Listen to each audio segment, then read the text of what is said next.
Buenas tardes. Antes de comenzar la presentación, si me permiten, esta mañana nos hemos enterado de una noticia de que ha fallecido el Papa Francisco, el Santo Padre, y si me permiten, pues me gustaría pedir esta noche una oración por Santo Padre o un sentimiento, nada más, un pensamiento por él. Muchas gracias. Luego ya, hoy estamos aquí reunidos para presentar el libro El arte de la guerra, edición comentada por Francisco Gampampol, y quiero dar la bienvenida a nuestros invitados, al Teniente General Gampampol y al catedrático emérito de la Universidad de Zaragoza, Guillermo Fatás, que moderará y presentará y hablarán de la obra el último libro escrito por el Teniente General Gampampol. Yo solamente voy a hacer la presentación, que no necesita presentación, del Teniente General. Para nosotros, para Fundación Ibercaja y para mí personalmente, es un honor tenerlo aquí y además acompañado del profesor Fatás. Estás en tu casa y estás en este palacio renacentista, este patio renacentista, que no podía ser de otra manera para... siempre te he considerado un hombre del Renacimiento, soldado, culto, aventurero, escritor. Querido Curro, si me permites, podías haber sido perfectamente ese hombre del Renacimiento. Y pues aquí tienes tu casa. Espero que te encuentres tan a gusto como si hubiese sido en el siglo XVI. El Teniente General Gampampol no necesita presentación, además de haber sido director general de la Academia General Militar, a quien quiero saludar también, que nos acompaña el director general de la Academia General Militar. Muchas gracias por estar con nosotros. Y quiero también saludar al presidente Lambán. Presidente, muchas gracias por acompañarnos. Decirles que no necesita presentación, de todos es conocido, además de haber sido director de la Academia General Militar. Ha estado al mando del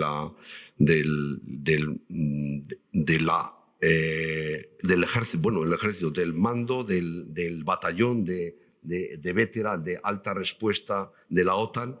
Los términos militares, ya me perdonarás que siendo además caballero cadete honorífico no los tenga todavía muy definidos, y quiero pedir perdón al decano caballero cadete honorífico, que me pongo a sus órdenes, como a las tuyas, mi general. Y además como un hombre de aventura, es el primer español que ha conseguido hacer cima en los tres, el Everest, el Polo Norte y el Polo Sur, considerados las tres aventuras más importantes en montañismo, ¿no? En alta montaña, y además de ser un gran hombre culto, preparado, como es también su licenciatura en Sociología y en Ciencias Políticas. Actualmente, como saben, es vicepresidente y consejero para la reconstrucción de la Comunidad de Levante, de Valencia. Y ahí quiero agradecerte, querido general, ese servicio a nuestro país. Lo sabemos todos los que estamos aquí, que es por servicio a España, y quiero agradecerte, eso va en tu profesionalidad, en tu profesión y en tu personalidad, ese servicio que como dice el lema de Su Majestad el Rey en este 10º aniversario, servicio, compromiso y deber, y lo cumples perfectamente, te sumas a ello perfectamente. Decir que quería decírtelo también, querido general, en mis venas hay sangre valenciana, y eso me ha llamado mucho más la atención, y me llama mucho más la atención ese compromiso que has tenido con Valencia. Por lo cual pedirte que sigas siendo la millor terreta del mundo, como se le conoce a Valencia, y muchas gracias por esa entrega. No quiero extenderme más, simplemente darte la bienvenida, darte las gracias por estar aquí en esta tu casa, en el Patio de la Infanta de Fundación Ibercaja, y gracias por tener también a Guillermo Fatás, catedrático emérito de la Universidad de Zaragoza, para que charlen y comenten y hablen de este maravilloso libro, El arte de la guerra, edición comentada con Francisco Gampampol, que les recomiendo, seguro que lo han leído ya, pero que lo tengan ya como libro de consulta. Yo ya he dejado el libro del general Sun Tzu y ya tengo este libro subrayado, porque los comentarios del general Gampampol son muy importantes y muy interesantes. Muchas gracias y a vuestras órdenes siempre. Gracias.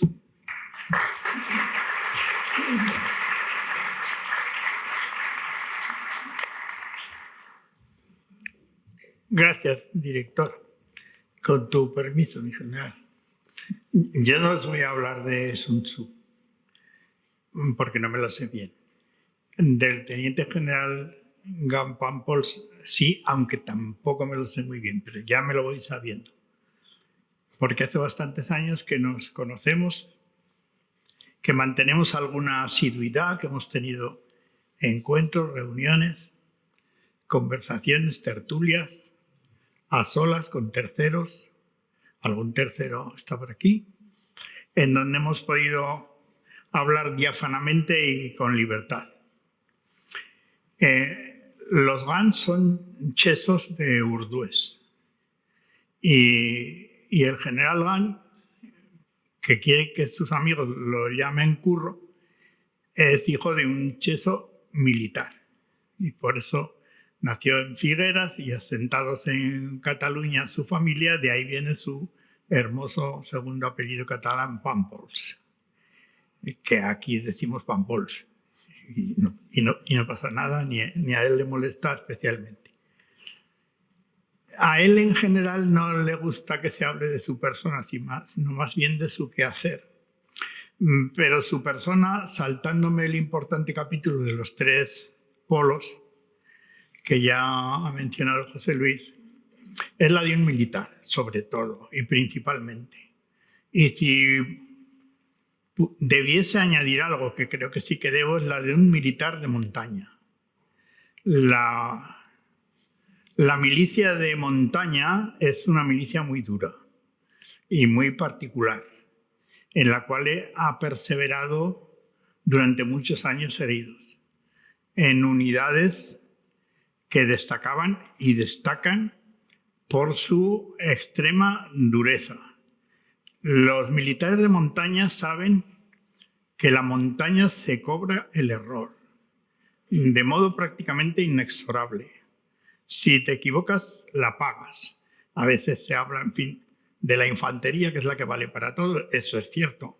Pero las tropas de montaña valen para todo y para la alta montaña.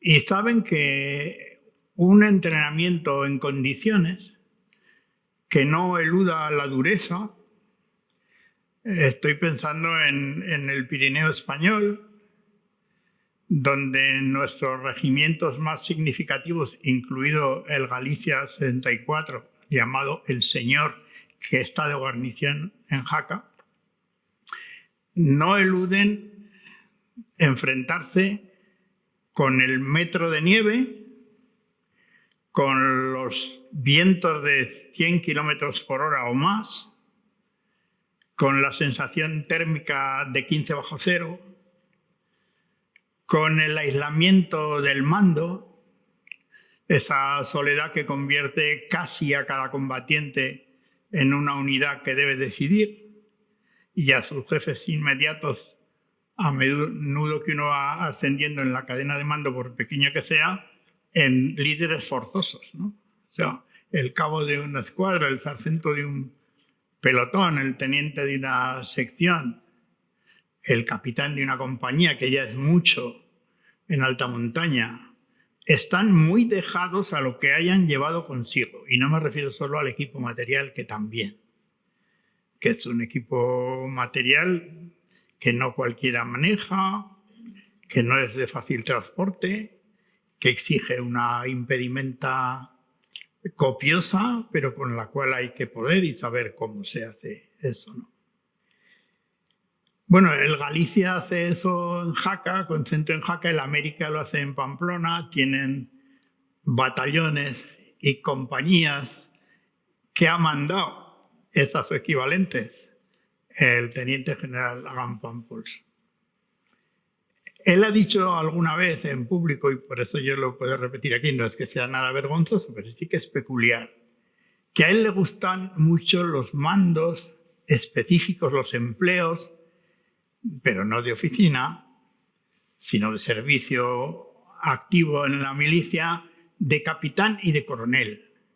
Más que el de teniente, que es muy hermoso para el oficial que acaba de salir, o el de comandante, que manda un batallón y por lo tanto varios capitanes, porque el capitán y el coronel tienen una autonomía singular, ¿no? Una compañía, como acabo de mencionar, en la montaña, bueno, es muchísima tropa, ¿no? Tanto en tiempo de paz como en tiempo de guerra, sobre todo si está bien instruida. Es bastante autosuficiente. Claro que no es el batallón ni el regimiento. Y con el coronel y su regimiento pasa otro tanto, ¿no? Tiene una autonomía muy grande de decisión. Y alguno, a lo mejor yo, si estuviera en esa situación, diría, pues vaya, ¿por qué no me da usted un poco menos de autonomía? ¿Por qué no me pone un jefe más cerca? Y que me diga por dónde hay que ir y qué es lo que tenemos que hacer. No digo en cada momento, pero en fin, en cada rato estaría muy bien. Que me diese ese confort, esa comodidad, que da el tener un mando de confianza cerca y que sabe lo que tienes que hacer tú. Pero claro, en el decálogo del cadete, que estoy seguro que José Luis Rodrigo ya ha memorizado por completo, hay un punto 9 muy tremendo. Es muy bonito de decir, ¿no? Y a mí me parece que es dificilísimo, que es tener gran amor a la responsabilidad y decisión para resolver. Y dice, oiga, mire, yo tengo amor a la responsabilidad el justo. O sea, no es que sea un irresponsable, pero no tengo un gran amor por la responsabilidad que me deja continuamente solo, teniendo espíritu de iniciativa, teniendo que resolver, y a lo mejor al final viene alguien y me pide cuentas. Prefiero tener instrucciones claritas, hacer posible por escrito, que prevean los episodios, las incidencias, las circunstancias.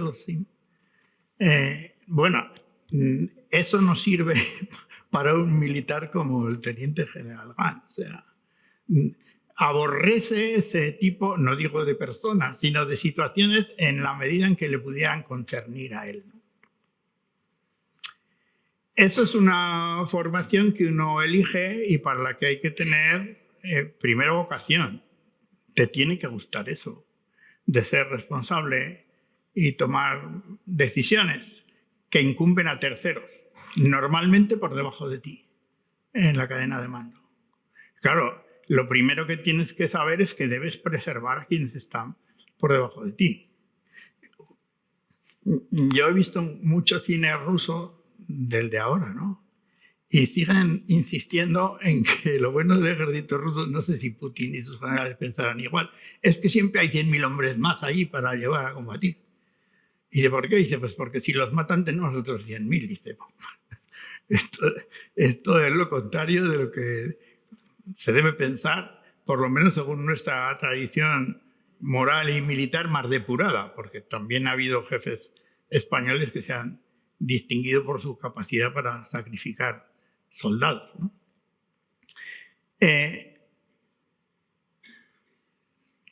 Lo que yo sé de Curro Gant, del teniente general Gant, está doblado de una instrucción que creo que puedo llamar literaria, sobresaliente. No solo porque es superior a la media de lo que suele darse en los mandos militares de la oficialidad, que no son analfabetos, sino porque es que ha leído muchísimo, asimilando. Lo pueden comprobar en la edición de Sun Tzu que tienen entre las manos, pero también en su último libro editado, que es El arte de mandar bien, que resuma mucho conocimiento decantado. Hay muchas lecturas reposadas y que transmiten al lector esa sensación de que está degustando un manjar con muchas proteínas mentales, espirituales o como quieran llamarlas, ¿no? El ejército de tierra español, que no es grande, pero que para su tamaño, habida cuenta de los medios disponibles, es un ejército bastante capacitado, con los reservistas debe andar ahora por los 80.000 efectivos, más o menos. Ya me corregirá él como alumno torpe si me equivoco mucho en algo de esto. Hay unos 20 tenientes generales. Porque ya saben que nuestro país tiene una tradición histórica de que había más jefes que indios, más almirantes que barcos, etc. Ahora no es así, hace un tiempo que no es así. Dice, pero eso de teniente general, ¿qué es? Para el que no lo sepa, es un general de 3 estrellas, que equivale al grado 8 de la oficialidad OTAN, y por encima tiene 2, pero uno de esos rangos es el del rey, que es el único capitán general que hay, el único general de 5 estrellas, ¿no? Y los de 4 son los jefes de los estados mayores de los respectivos ejércitos, de la Armada, del Ejército del Aire y del Espacio y del Ejército de Tierra. O sea que tenientes generales hay muy pocos. Y si alguien llega allí o tiene unos enchufes, en fin, de altísimo voltaje, lo que es raro para llegar a tantísimo nivel, o se lo merece, que en mi opinión es el caso sobradamente probado del general Gant. Cuando yo lo conocí, estaba con su primera estrella de 4 puntas, era general de brigada, y yo ya lo conocía antes de verlo, porque los asiduos de la Academia General Militar, los que le profesamos un afecto profundo y verdadero, nos informamos sobre quién va a ser el próximo director. Y nos dijeron, han dicho de todo. Viene uno que es muy legionario. Bueno, pues será duro y cual, esto no está ni mal según cómo se desempeñe, ¿no? De otros nos dijeron, esto sea muy bueno porque me aprendí la locución entonces, este es muy cabo. Y digo, ¿cómo que es un general muy cabo? Ni yo llegué a cabo, que es eso de ser un general muy cabo. Y dice, que está siempre con el tiquismiquis. Ah, eso es ser muy cabo. Oye, a ver cómo llevas esto, cómo llevas lo demás allá. A eso, por lo visto, se le llama ser muy cabo. Del general Gant, cuando preguntamos, oye, pero este hombre, ¿qué es? ¿Quién es? Dijo, es un buen jefe. Eso fue lo principal de lo que nos transmitió Radio Macuto entre civiles, veteranos, militares. Nos dijeron que venía un buen jefe y dijimos, pues a ver si nos parece tan bueno. Y trajo un encargo de extraordinaria dificultad. Y aquí ya puedo hablar un poco técnicamente como viejo profesor universitario, porque he estado 52 años en mi amada Universidad de Zaragoza dando clase. Le dijeron, cuando llegues aquí tienes que montar dentro de la Academia General Militar un centro de enseñanza superior, ya lo es, la Academia General, universitario, en donde los tenientes salgan a los 4 años antes de salir tenientes en el 5º, titulados con una ingeniería con validez civil e impartida por una universidad pública. Cuando oímos aquellos, nos pareció un poco pretencioso, un poco fantasioso y más tratándose de una ingeniería. Y algunos, por hacer presente nuestra sintonía, simpatía y empatía con la Academia General Militar, nos lo hicimos explicar. Lo tuvo que explicar él. Tuvimos sesiones en unas aulas con unas proyecciones, unos PowerPoints. Oye, pero esto no parece posible. ¿Qué os vais a cargar de la ingeniería? ¿Qué cursos se suprimen? ¿Qué cursos se puentean? ¿Qué asignaturas se orillan? ¿Cuáles se hacen comunes? No puede ser. Van a tener 1/3 más de horario lectivo los cadetes que los alumnos ordinarios de una universidad pública exigente en una escuela de ingeniería. Y él decía, habrá que hacerlo porque hay que hacerlo. Y cosas así. Decía, bueno, lo hicieron. lleva 14 años ese plan, ahora ha empezado a variar el rumbo, pero no varía el rumbo de que los tenientes salgan con un título superior con validez civil cursado en una universidad pública del Estado, aunque su centro dependa administrativamente de defensa. Las venias docentes las da el rector, ahora rectora de la Universidad de Zaragoza. Y eso se lo he visto hacer, y por eso estuvo más tiempo del ordinario al frente de la Academia General Militar.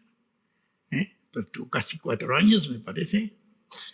Entonces allí trabamos muy buena relación. Yo desde una oposición teórica de principio, diciendo, no podréis hacerlo si sabré yo de lo que hablo.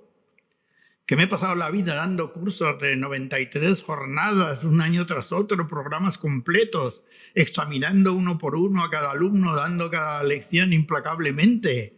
Esto que podéis, no hay horas en el día. Estas criaturas que tienen 19, 20 años, y muchas hormonas y mucha vocación militar, pero mucha necesidad de hacer el entrenamiento característico de la formación general para las armas y los cuerpos. Digo, bueno, ahí está el fracaso de mis vaticinios, ¿no? Cuando le dejaron marcharse, o sea, cuando lo ascendieron, que seguramente tardó algo más de lo debido por estas causas, en 2013 lo mandaron a... Bueno, aquí estamos en confianza, creo que nadie nos está grabando, y si no ya me aguantaré. Lo mandaron a hacer el jefe de los espías, o sea, de la inteligencia militar, el CIFAS, que es un empleo muy delicado, a mi juicio, para un general de división y para cualquiera que pongan allí, ¿no? Y a los 4 años de eso, en 2016, lo mandaron a ese destino impronunciable que intentaba definir José Luis. Pero bueno, yo no sé, porque todo esto yo no le he consultado nada, así que los errores son todos de mi cuenta. En Bétena, en Valencia, está la Fuerza Terrestre de Intervención Rápida, que ya no hace falta decir más. Pero es que allá hay 8 o 9 países, o 10 cooperando, incluido Turquía, incluidos algunos de los países nórdicos, y ahí hay algo así como un equipo permanente de unos 400 oficiales de estas nacionalidades bajo la dirección de un teniente general, de un general español de 3 estrellas o 8, que naturalmente tiene que dominar el inglés, no solo conocer el inglés. Es que se llama NRDC en inglés, NATO Rapid Deployable Corps, en España. Hay más de uno de estos en Europa, de la OTAN, ¿no? Pero el de aquí, digamos que es el del Mediterráneo occidental, que se tendría que ocupar eventualmente de cosas que son más fáciles de estudiar que de hacer. Y ahora paso a la segunda parte de este intento de intervención, que tiene 3. La tercera y la segunda son leídas, porque no son textos míos, y no me quiero equivocar. La segunda parte, que es este texto que voy a leer ahora, a mi juicio de apariencia profética, pero está escrito hace 3 años, por él. Con carácter general, en el catálogo de recursos críticos, se entiende que de un país, de una comunidad, el ejército no aporta tanto medios específicos cuanto capacidades que responden a su forma permanente de articulación. Así, hablamos de capacidad de tendido, de puentes de emergencia, de bombeo, de excavación, de restauración, de comunicaciones y tendidos, de alimentación y alojamiento, sanitarias, de transporte, de refuerzo de la seguridad y del orden público en apoyo de las fuerzas y cuerpos de seguridad del Estado. Esa es la página 188 de su libro El arte de mandar bien. Y sigue con esto, que a mí casi me pone el vello de punta. La cuestión mollar de la intervención es su proceso de activación. Será inevitable que en función de cómo se desarrolle la amenaza, unos consideren la intervención tardía y falta de coraje, y otros precipitada y con sobreactuación. Pero ese no es el problema del responsable. El planeamiento que se activa se adapta en función de la situación y se va procediendo de forma incremental a poner en juego todos los recursos necesarios para resolver la situación lo antes posible, con el menor coste en vidas humanas y en recursos materiales. Tiempo llegará para aprender de los errores y corregir lo que se pueda, pero eso en ningún caso puede suponer un freno al proceso de activación. La inacción no es una opción. De lo aprendido de la última y dolorosa experiencia, la guerra de Ucrania, tengo para mí que la sociedad va a ser más exigente con todos estos aspectos que de forma recurrente se pasan por alto, pero que cuando se dan suponen una crisis de proporciones inmanejables. Muchas cosas deben cambiar, muchas mentalidades deben ajustarse a la globalización y sus consecuencias, y sobre todo, independientemente de quién gobierne, los mecanismos de respuesta han de estar actualizados, preparados y ejercitados regularmente para que algo así no vuelva a ocurrir. Prever para poder proveer.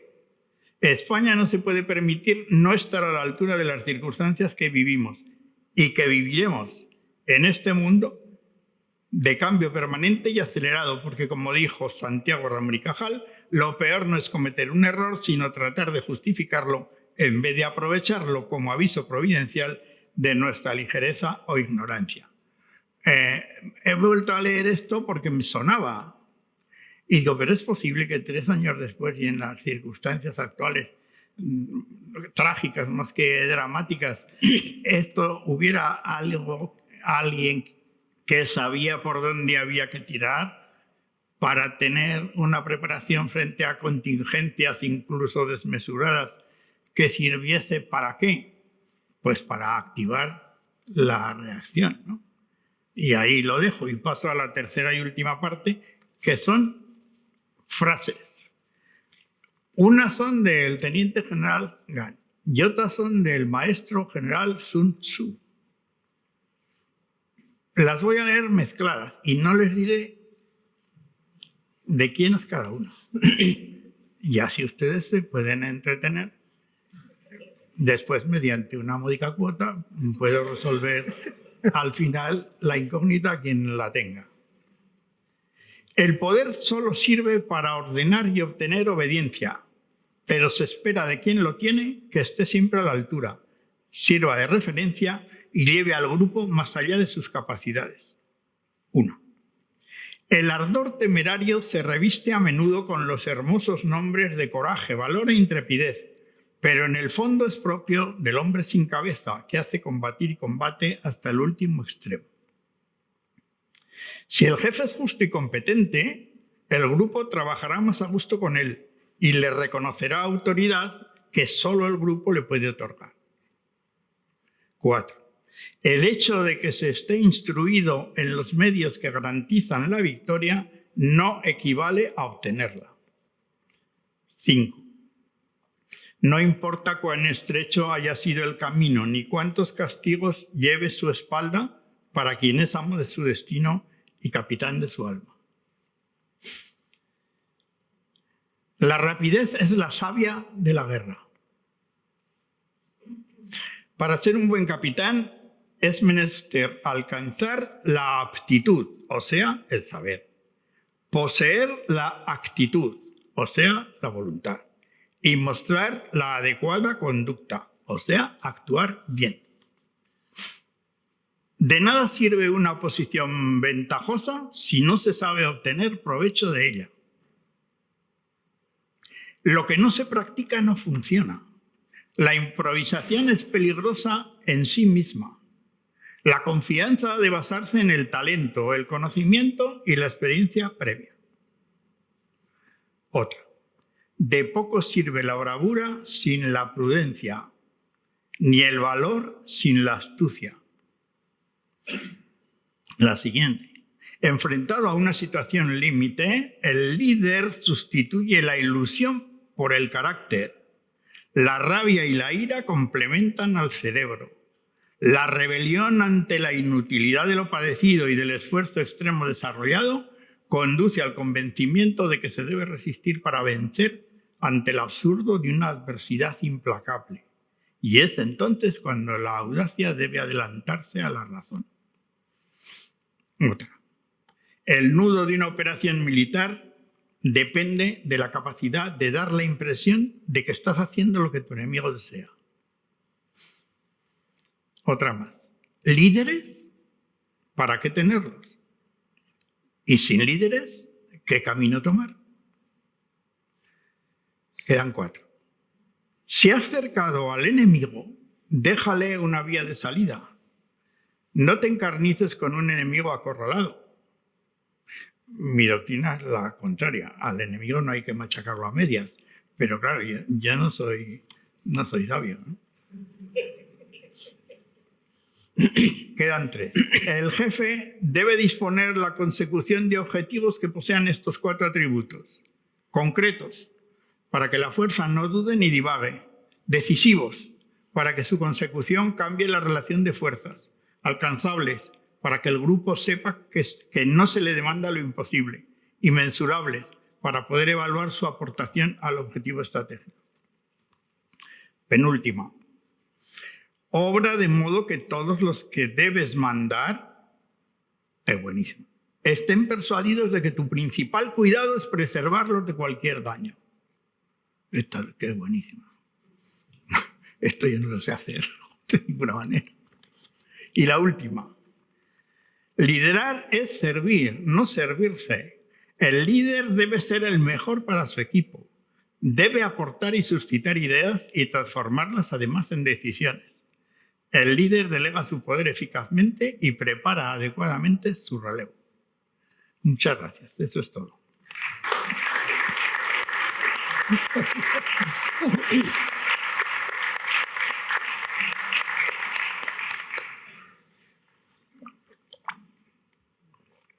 A su disposición. ¿No vas a hablar de tu edición? Yo les contestaría preguntas, pero vamos. El libro, como todo libro del que se presumen más de 2.500 años de antigüedad, es muy probable que ni fuera escrito por una sola persona, aunque nos gustaría creer que sí, porque a lo largo de la edición que nos ha llegado a nosotros, que probablemente sea la que se trajo un religioso francés en el siglo XVIII, que se tradujo del francés y que es la que ha tenido más difusión en Europa. Ha habido otras, hubo otra que recorrió la ruta de la seda y que sustancialmente es más o menos lo mismo, ¿no? ¿Por qué es fácil que no esté escrito por una sola persona? Pues porque el arte de la guerra entremezcla 4 planos distintos. Entremezcla lo que nosotros conoceríamos por un rey filósofo, lo que entenderíamos como un general a mitad de camino entre el ámbito político y el mando estratégico, también un general de fuerza, un general en operaciones y luego un capitán. Hay frases en el libro que están dirigidas para personas que tienen la responsabilidad directa del mando. Los que tienen, como decía Guillermo, los que son un poco cabos furrieles, ¿no? Porque al final tienen que acabar contando qué hay, qué no hay, qué me falta. Tiene que revisar si los caballos están errados, si los atalajes engrasados. Ahora, el equivalente ahora es si la unidad está municionada, está formada, las transmisiones funcionan, todo el mundo tiene el equipo para el periodo de operaciones que se determina, etc. O sea, todos esos planos están hilados en el libro en distintos momentos. De la misma manera que les digo que puede estar escrito por 3 personas, puede estar escrito para por una persona, pensando en el desarrollo de lo que a él le gustaría que llegara a ser un general de aquellos a los que está formando, ¿no? Siempre hay un hilo conductor. El más importante, y no es el engaño, como parece deducirse, es la sutilidad. Sun Tzu es sutil. Es sutil en las aseveraciones, es sutil en las recomendaciones, es muy determinado, evidentemente, cuando se trata de la acción. No se puede dudar. Cuando se toma una decisión no existe la posibilidad de cambio. La decisión es la que es. Luego existe la adaptación, pero no los brujulazos, ¿no? No cambia uno continuamente de parecer por el mero hecho de que la realidad no coincida exactamente con lo que esperaba, porque eso se da por supuesto. No, decía Heráclito que todo cambia, la única constante en el mundo es el cambio. sea, no nos bañamos 2 veces en la misma agua, no pasamos por 2 veces la misma situación, siempre hay un matiz distinto. Y la flexibilidad, la capacidad de adaptación, es lo que le pide Sun Tzu a ese general que está entre lo político y lo militar. Adáptate, conoce tu entorno. Es un estudioso. Reclama la templanza del que necesita no anticiparse excesivamente porque el ardor le ciega. Le pide que sí, que sea audaz, pero esa audacia le pide que esté atemperada por el conocimiento, por la observación, y luego le da muchas pistas acerca de qué se espera de él, cómo tiene que obrar para que aquellos que le miran, aquellos que le toman como referente, verdaderamente crean que lo mejor que les puede pasar es que sea él el que les mande. No es un manipulador. Sin embargo, utiliza todas las técnicas posibles para llegar a la cabeza y al corazón de sus capitanes y de sus soldados. Utiliza la propaganda, utiliza la persuasión, la seducción. Son 13 artículos. Si tienen oportunidad de leerlos despacio y luego los comparan con los ejemplos que les doy, se darán cuenta de que son intemporales, porque hablan de personas, hablan del ser humano, de lo que somos.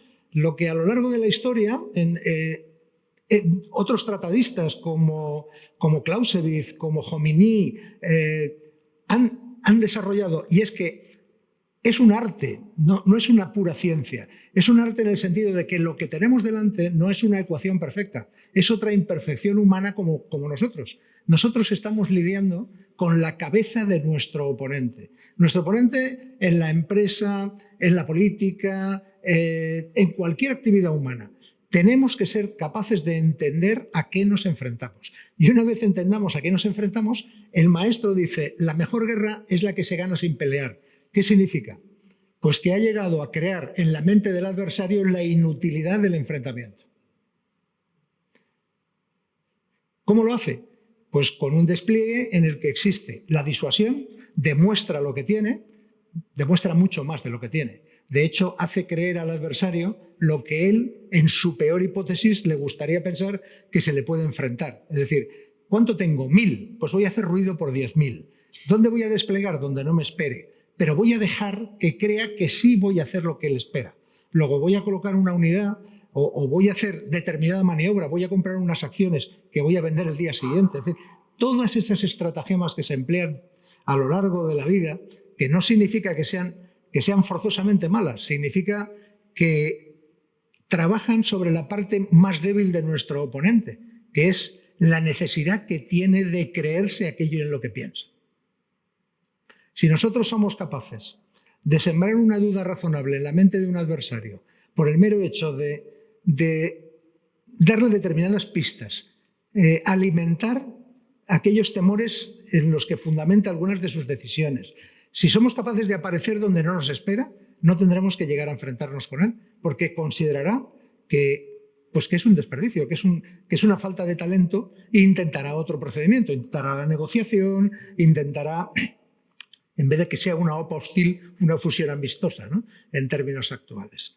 Ese es este libro. Es un libro a veces con un lenguaje muy alambicado, muy complejo. Entiendo que a pesar de que la traducción es amable, en algunas ocasiones hay que leérselo 2 veces, cuando habla del cielo y de la tierra y el rayo y el agua y las zonas, en fin, las zonas de vida, las zonas de muerte.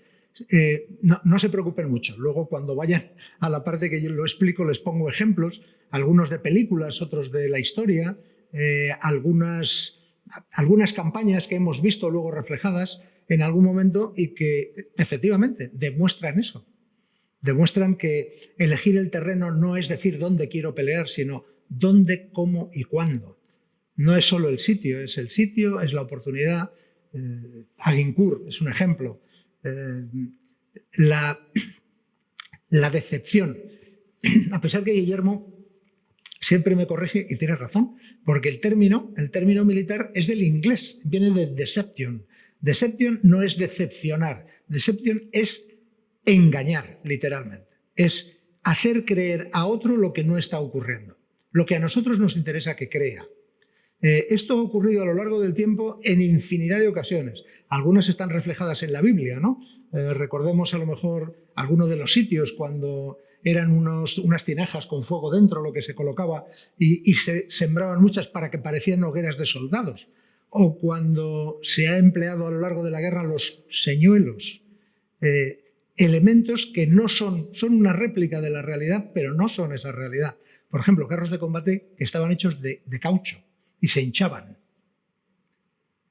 Todo eso es lo que hace que alguien que no sea sutil en el modelo de análisis, alguien que no entienda que información es una cosa e inteligencia es una cosa distinta, es una información que está valorada, que está contrastada, que viene de distintas fuentes. En ese momento es inteligencia y esto sirve para decidir, esto no. El saber cosas, el conocer que ocurren cosas, no es un elemento de decisión, esto hay que elaborarlo. Y eso lo elaboran los analistas, personas desapasionadas, bastante grises, que se sientan, que son capaces de establecer hipótesis de falsación, que todo está montado para que parezca real. Dice, ¿lo contrario es posible? ¿O simplemente es que me he ido queriendo creer hasta este momento todo aquello para lo que se me ha alimentado? Lo cual es bastante frecuente. El rodearnos de gente que piense fuera de la caja, que piense distinto. Distinto es completamente distinto.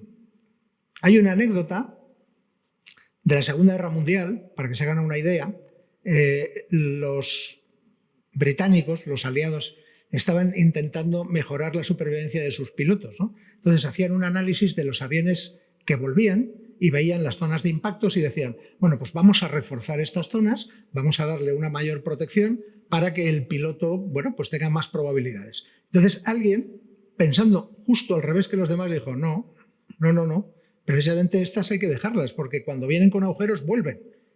Hay que proteger lo que no está agujereado, porque esos, cuando no vuelvan, no lo vamos a poder comprobar. Y efectivamente, eso hizo.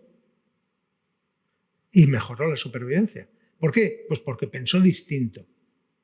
Ese pensar distinto es el de... La Segunda Guerra Mundial está llena de ejemplos, pero a lo largo de la historia, Roma es una evidencia del arte de la guerra, de la sutilidad, de la decepción, de la deception, del engaño. La sorpresa, habla muchísimo de la sorpresa. Sorprender a alguien no es solamente darle un susto. Sorprender en una acción significa, se puede sorprender de tres formas distintas, haciendo lo que no se espera, utilizando el momento en el que no se espera y los medios que no se esperan. De estas tres formas se consigue la sorpresa. ¿Qué es común a las tres? El secreto, eso que ahora somos incapaces de guardar. Decían los romanos que ni mi toga conozca mis planes. Cuando se planea, cuando se toman determinaciones que son relevantes y que van a suponer elementos críticos para aquellas personas que las van a tener que desarrollar, el círculo de difusión tiene que ser mínimo. Hay un paradigma a la hora de compartir que se llamaba la necesidad de conocer. Ahora es la necesidad de compartir. ¿Quién necesita conocer y aportar a lo que yo estoy haciendo? Y esas son las personas. Para que no pase, como ha pasado hace poco, que un secretario de Defensa de Estados Unidos ha remitido a dos chats distintos informaciones que eran de carácter reservado, pues porque hablaban de planes de ataque, ¿no? Hemos llegado a creer, o nos hemos engañado tanto, que creemos que la información es neutra en absoluto.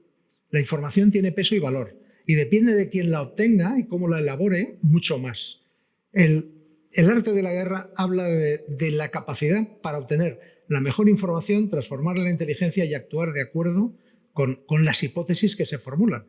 No pensando que estoy absolutamente en lo cierto, dejando siempre ese resquicio para no ser yo objeto del mismo engaño, ¿no? Porque tengo que pensar que la persona que tengo delante o el equipo humano que tengo delante al menos es tan bueno como yo.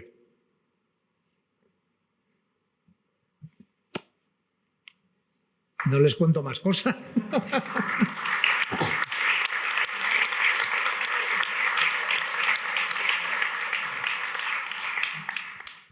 Mi general, voy a atreverme primero a agradecerte la intervención, igual que a Guillermo.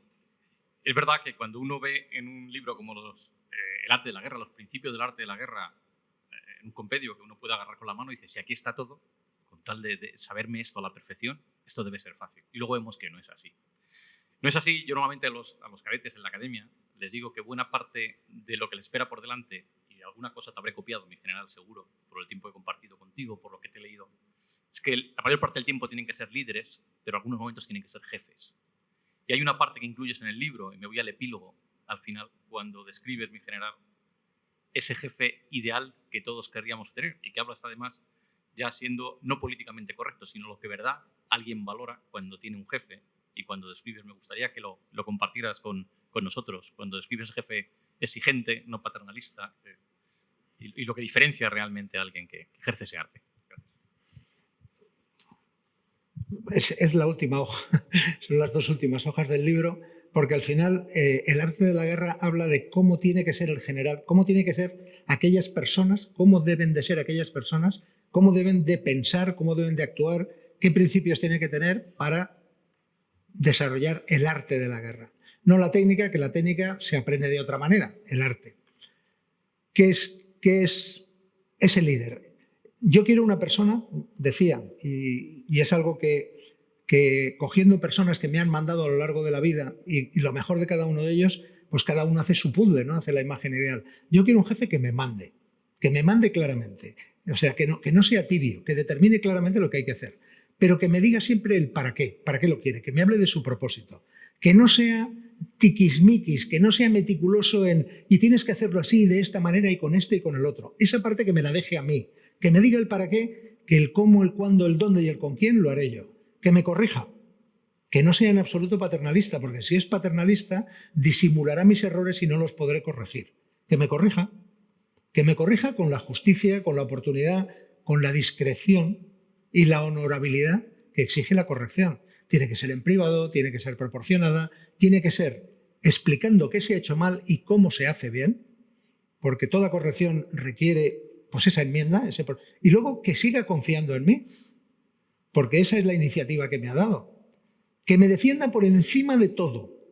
Ese es mi jefe. O sea, yo hago, a mi leal saber y entender, todo lo necesario para que su propósito se materialice. Y si hay un problema, él sabe que el responsable es él. Ningún líder, ningún buen jefe, transmite la responsabilidad hacia los subordinados. Eso de que la responsabilidad se comparte, permítame, pero es una milonga. La responsabilidad no se comparte. La autoridad, el concepto del mando es una moneda con dos caras. Una es la autoridad, que es la que le conceden a aquellas personas sobre las que se ejerce el poder. Y el reverso de la autoridad es la responsabilidad. La responsabilidad sobre todo aquello que se manda. Por eso Max Weber cuando hablaba de la política como vocación, hablaba de la ética de la convicción, de la ética de la responsabilidad y de la proporcionalidad. La ética de la convicción porque no se puede mandar aquello sobre lo que no se está convencido. La ética de la responsabilidad para saber que las consecuencias siempre son responsabilidad de aquel que manda la acción. Y la proporcionalidad para saber que todo tiene un proceso en el que hay que, en algunas ocasiones, atemperar y en otras hay que impulsar, ¿no? Decía, para que se hagan una idea que es muy claro, la sinceridad es una virtud, pero ser asquerosamente sincero no siempre es oportuno ni conveniente. ¿De acuerdo? Ese es el jefe. Ese es el jefe que yo quiero. Con ese me voy al fin del mundo, claro. Es mi hijo, ¿eh? Esto estaba ensayado, como pueden imaginar. En eso que comentas del sesgo cognitivo, al final uno puede, a lo largo de su día a día y teniendo más o menos responsabilidad en sus quehaceres, querer revisar o mirar desde un punto de vista distinto al que tiene como establecido el hecho de cómo se hacen las cosas. Pero uno no tiene ni el tiempo ni la destreza, yo creo, para poder plantearse que todo lo que hace, tal como lo hace, se podría hacer de otra manera mejor. Entonces, ¿cómo gestionar el tiempo? ¿Cómo ser lo suficientemente eficiente para poder llevar a cabo esa reflexión necesaria para poder mejorar el proceso de trabajo y sacar el mejor resultado posible? Muy buena pregunta. La mejor gestión del tiempo, cuando hay una tarea compleja que acometer, la mejor gestión del tiempo es elegir a los mejores colaboradores. O sea, uno no puede pretender ser el niño en el bautizo, el muerto en el entierro, el novio en la boda, el cura en misa. No.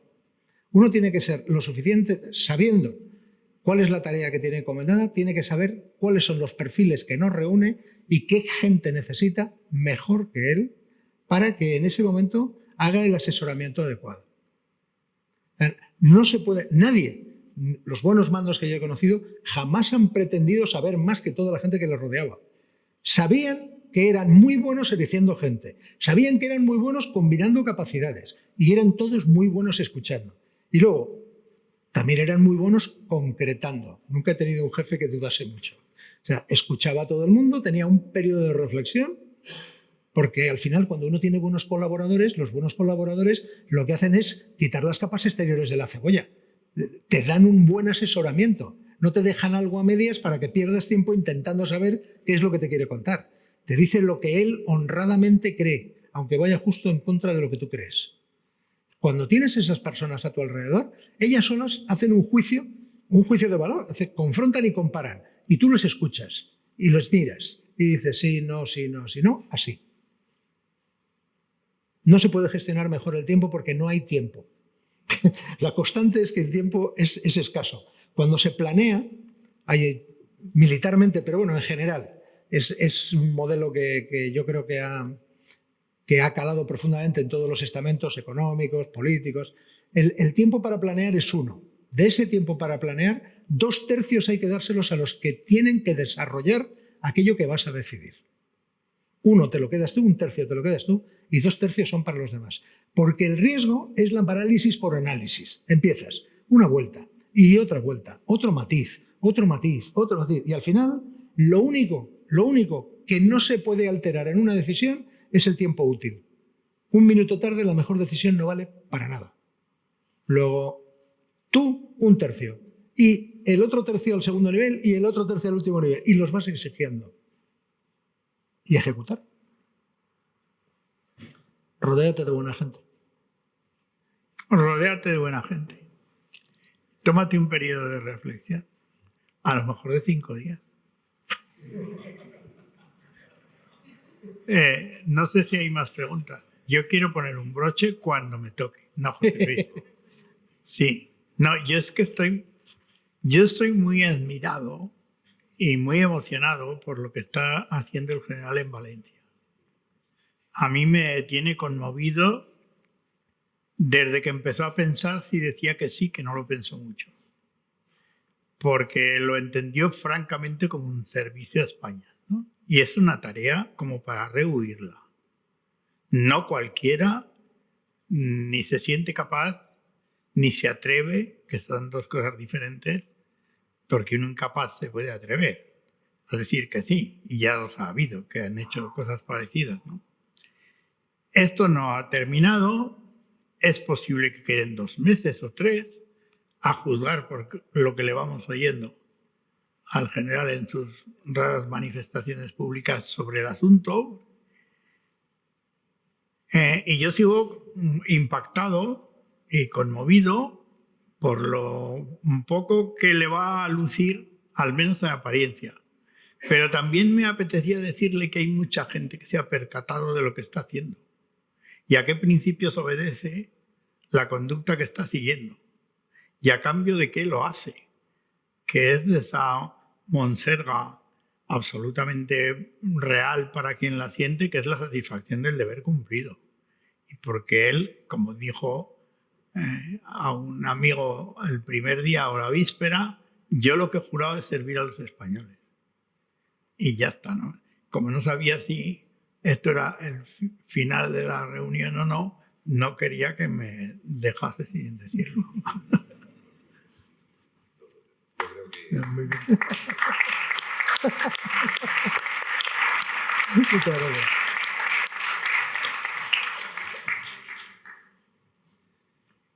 Ya está. Bueno,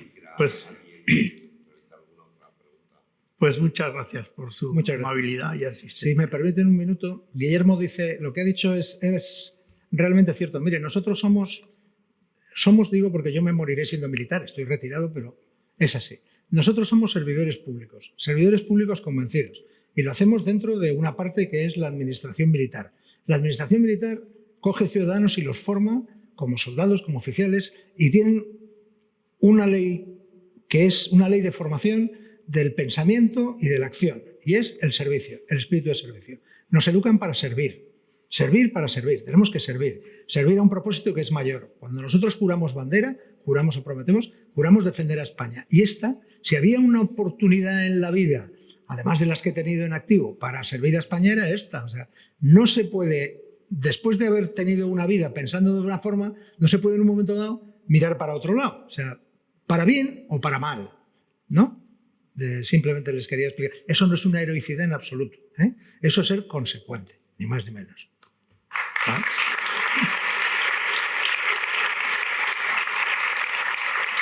Pues ya está.